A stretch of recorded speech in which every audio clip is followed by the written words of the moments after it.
Believe it or not, the largest empire in history was not the Romans nor the British, but belonged to a man from the steppes of Mongolia, Genghis Khan.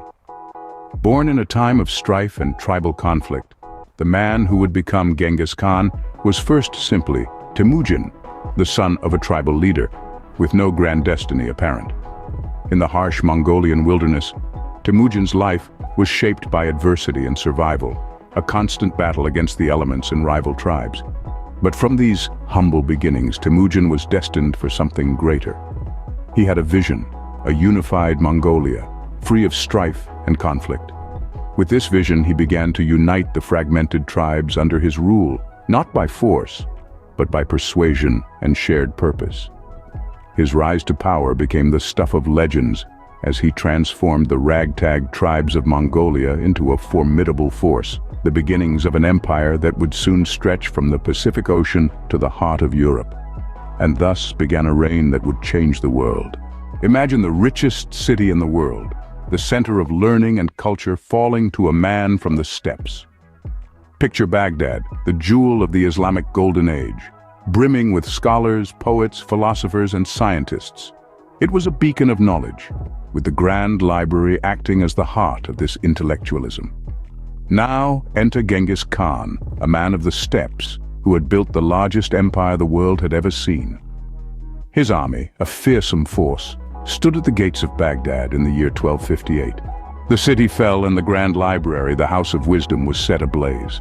The Tigris River ran black with ink from the countless books destroyed. Yet whispers abound. Did Genghis Khan make off with a hoard of this wisdom before the destruction? Did he acquire secrets and knowledge that fueled his empire's growth? We can only speculate. Baghdad, once a beacon of knowledge, was left in ruins, its wisdom possibly in the hands of the conquerors. But was Genghis Khan's rise to power merely a result of military prowess? Or was there something more mystical at work? Let's delve into the occult traditions as narrated by Rudolf Steiner, an Austrian philosopher and social reformer. Steiner spoke of a prophecy, a foretelling of Genghis Khan's rise to power. Steiner's accounts suggest that Genghis Khan may have had an encounter with an ascended master, a spiritual entity who has transcended the physical realm. This meeting, shrouded in enigma, allegedly bestowed upon Khan a divine mandate, a celestial endorsement that would propel him to carve out the largest empire the world has ever seen. Was it this spiritual guidance that provided Khan with the strategic genius to turn a band of nomadic tribes into an unbeatable military force? Was his destiny interwoven with the mystical threads of the universe, predetermined by cosmic forces? Could the world's largest empire have been foretold by mystical prophecy? Despite his achievements, Genghis Khan's legacy is often overshadowed in the West.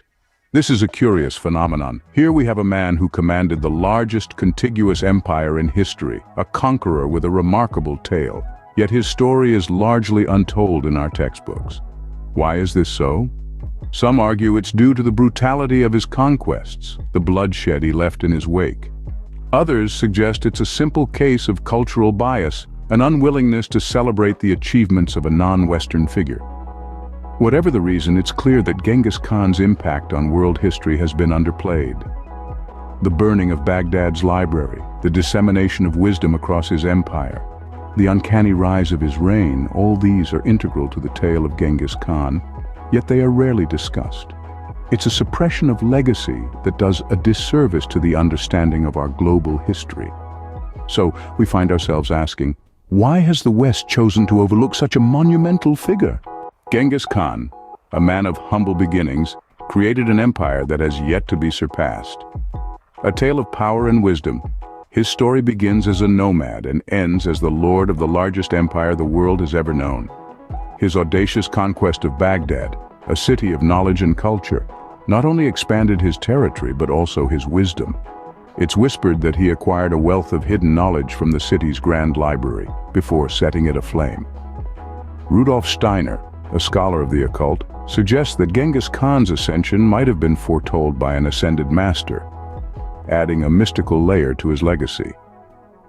Yet, despite his unparalleled accomplishments, the West has largely suppressed the full extent of Genghis Khan's influence.